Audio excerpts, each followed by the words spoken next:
Hello, welcome back to my channel. My name is Miriam. Let's talk about the books that I read in January. I hope y'all missed me looking like I rolled out of bed right before I started filming, because I did in fact do that. So in January, I read 3 books, which is less than I've read in a while, in a month, but it happened, and I actually really enjoyed the 3 books that I read. I also kind of DNF'd one, but we're gonna talk about that when we get to that point. And I also have finished 1 book already in February, so we're gonna talk about that one. I don't really want to wait until my February wrap up because we're here. It's like February 4th when I'm filming this, so we're just gonna talk about it and then we're gonna move on. So the first book that I read in January, my first read of 2021, was of course a Cassandra Clare book. It's just so funny. It's very, very hilarious to me. Lady Midnight by Cassandra Clare was my first read of 2021. I reread this because I just wanted a safe choice as my first read of the year, something that I knew that I would enjoy. And also I had been really wanting to reread this for a while, and I just was so in the mood in the new year. You would think that this is kind of more of a summer book instead of a winter book because it literally takes place in the summer in California, literally all like beachy, like sunny vibes, but those vibes paired with like this cover and like the demon hunting and everything, I don't know, it was a vibe for me at the beginning of the year. I really wanted to reread it. I really wanted Emma and Julian back because that is just the dramatic, angsty relationship of my dreams, and I love them so much, and I love their relationship progression in this book. Childhood best friends to lovers excellence, in my opinion. I rated it a 4.5 out of 5 stars. Once again, my rating didn't really change from the first time that I read it. It just doesn't give me 5-star feelings. I don't really know why, but it's one of my favorite Shadowhunter books, one of my favorite Cassandra Clare books. Love it. Love the Blackthorns.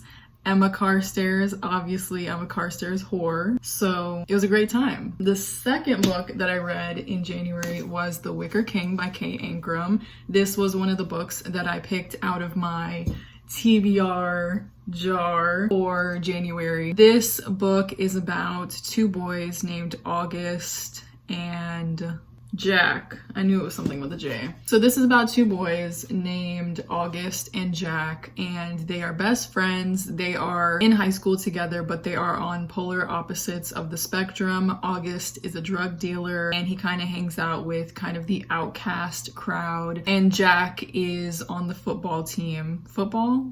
Rugby, one of those sports. Jack is an athlete. He's very popular. He has like a pretty girlfriend and everything like that. They don't really advertise their relationship at school, but they're best friends, and they have a very toxic, codependent relationship, and it gets more toxic and more codependent when Jack starts seeing hallucinations. He kind of creates this world of his own in his head, and August just kind of encourages it and doesn't really move to get him help because he's kind of scared to, and also he just thinks that by encouraging Jack to live in this fantasy world, it may end up helping him, but that is certainly not the case at all. So both of them go through a lot of mental strife throughout this book, and it's just kind of the short journey that they go through with their mental struggles and with their changing relationship. It's also kind of a multimedia type story where it'll have some like files or some like scribbles on pieces of paper and stuff like that.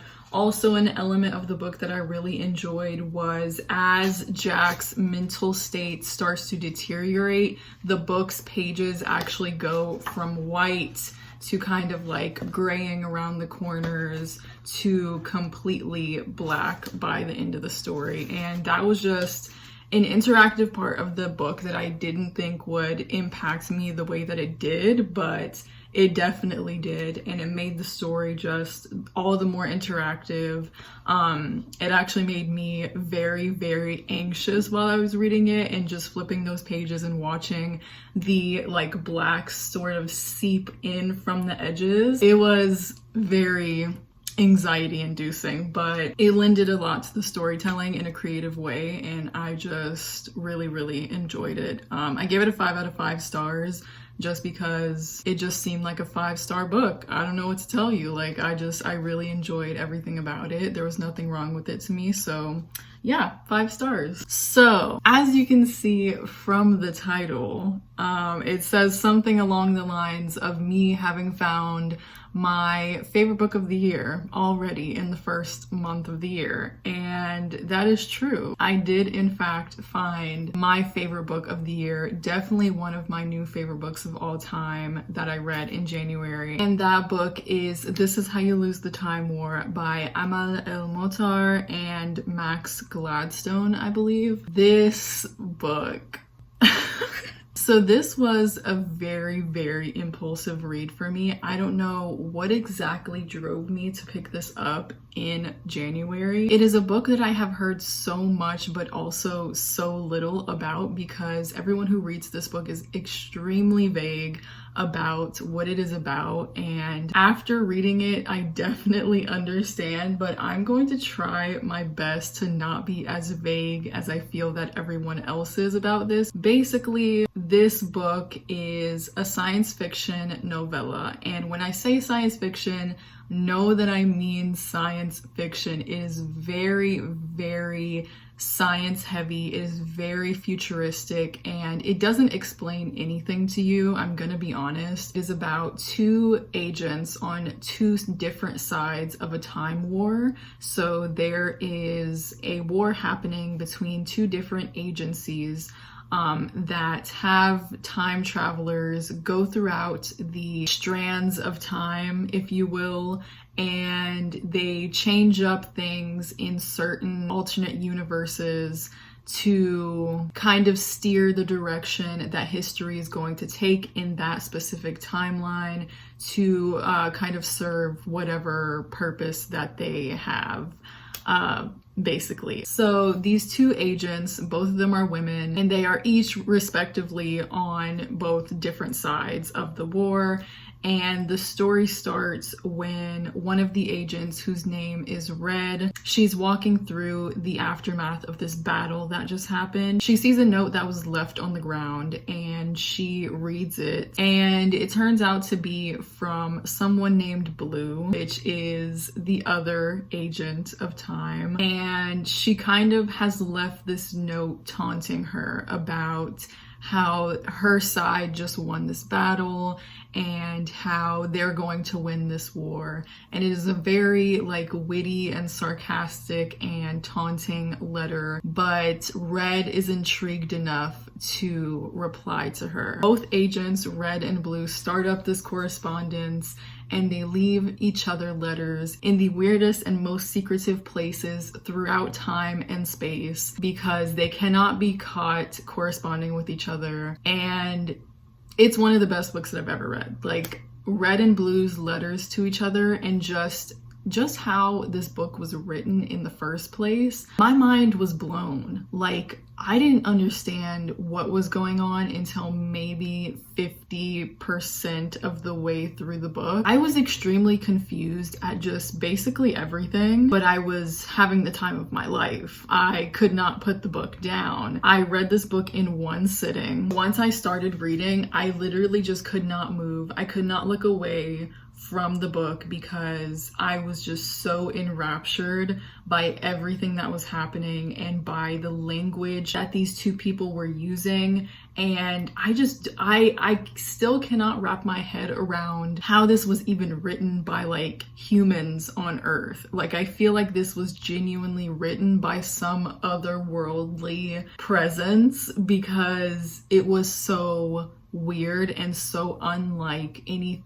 that I have ever read in my life. But that made it just all the better for me. This was not a book for me. This was an experience. And so I truly believe that this is going to be my favorite book of the year. Anyways, obviously it was a 5 stars for me. Doesn't mean that I'm recommending it for everyone, because it's definitely not for everyone, but it was for me. So anyways, the next book that I started was Gods of Jade and Shadow by Silvia Moreno Garcia. So I started this because it was the other book that I had picked out of my TBR jar. So I got about, I think 79 pages in, apparently. I was on chapter 8. This is about a girl.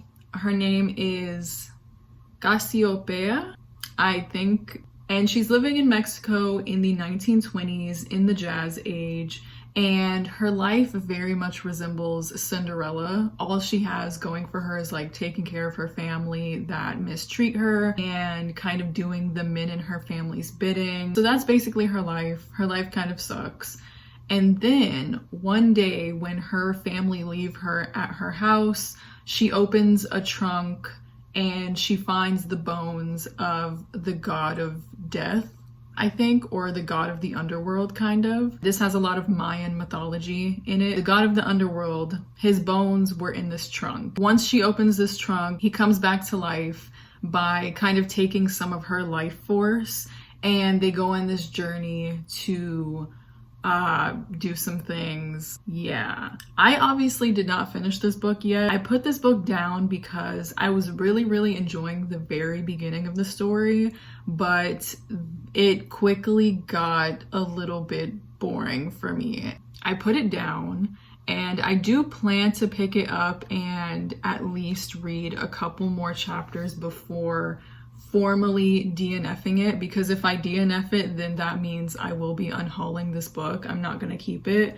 but I do want to try and read a couple more chapters at some point, hopefully soon, to see if I actually want to just like DNF it. But yeah, I was enjoying it, but I wasn't enjoying it enough. So anyways, the next book that I just finished, literally the day before yesterday, The Poppy War by R.F. Kuang. So we all know what The Poppy War is about. If you somehow do not know what this book is about, it's a grimdark fantasy book, and it is about a girl named Rin who is living in this country that is basically the fantasy version of China. She lives in the south, and she lives where all the farmers of the country are. She is darker skinned, and she is a foster child. She was an orphan after the last war, so the government kind of forced some of these orphans onto families, and so she kind of got forced into a family. And obviously she is very much neglected. Where this book starts, she is 14 years old, and her foster family is about to marry her off to some super old and gross guy. So she decides that she is going to work as hard as she can to take this test that is going to allow her to enter the top military academy if she makes the highest marks on the test. And this all happens in the first chapter of the book, so it's not a spoiler to say that she makes it into this academy after acing this test. The whole first half of the book is her at the academy learning, training montages, making friends, making enemies, and then the second half of the book is The Poppy War. What do I have to say about my feelings about The Poppy War? I think that this book was masterfully done.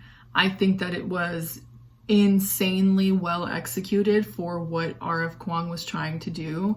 She was definitely creating an amazing fantasy story based on real history and commentating on that history.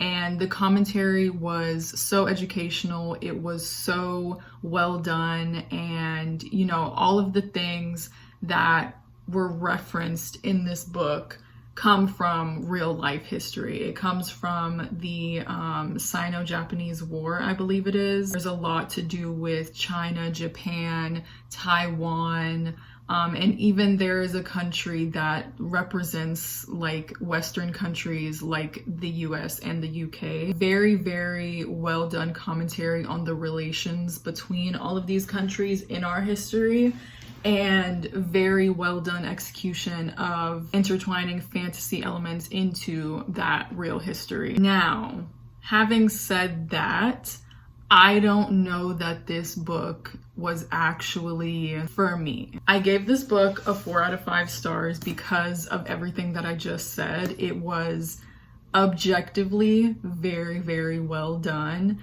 and I did enjoy all of that for that. I just found myself viewing this story at a distance. I didn't feel connected to any of the characters at any point in time throughout this book. I think that's because this is a very, very much a plot-driven story, and it has an absolute breakneck pace. There is no downtime in the story at all. There's no moment for you to let things sink in. It is absolutely just going from the very beginning of the story, and it was kind of a weird reading experience for me.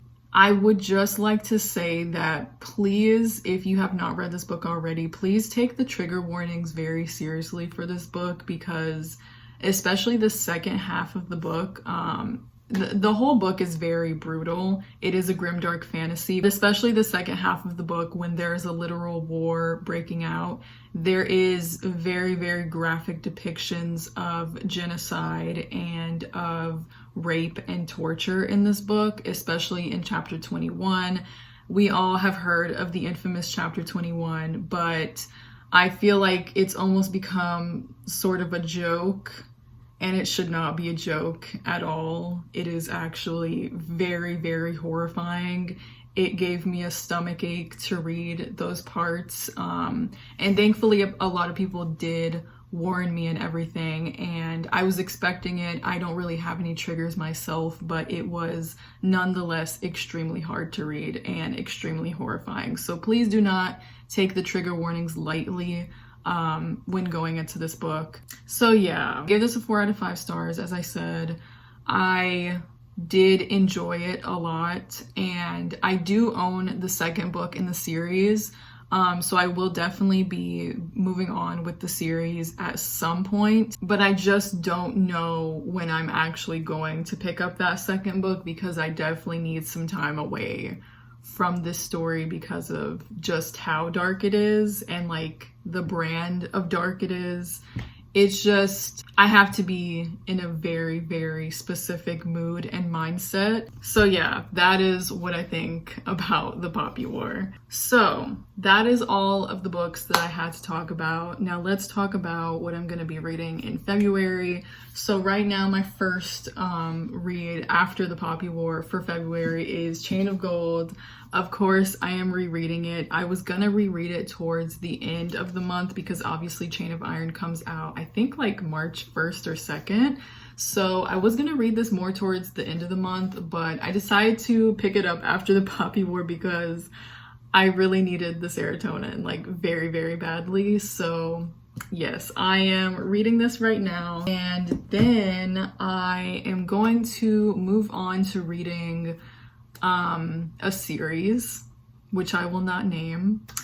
I'm going to read a series, an entire series that I have not read before, and that's all that I will say. And then some other books that I think that I will be reading are One Last Stop by Casey McQuiston. I have the ARC for that, thank God. What else? Other than that, we're just going to be going with the flow. I am going to choose one prompt from my TBR jar because it's going to be a busy month. So I'm only going to choose one because I genuinely don't know if I can read more than that this month. So let's go ahead and choose. Okay.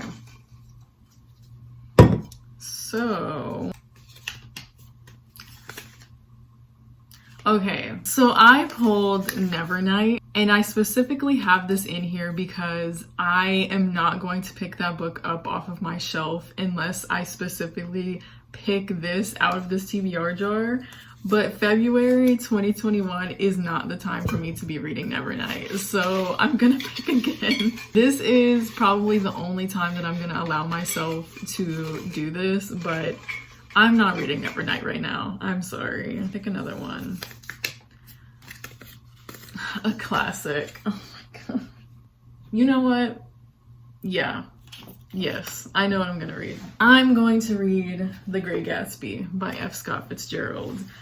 This not only is the shortest classic that I own, but this is a story that simply never gets old to me. I love the movie version so much. The 2013 Baz Luhrmann directed movie version of The Great Gatsby. One of my favorite films ever. One of the best soundtracks ever.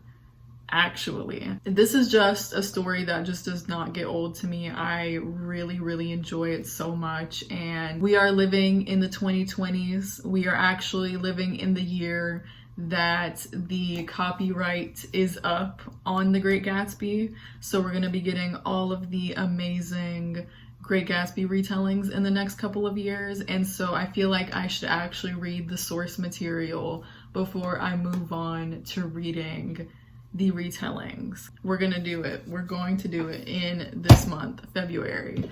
Okay, so I'm gonna go back to laying in bed.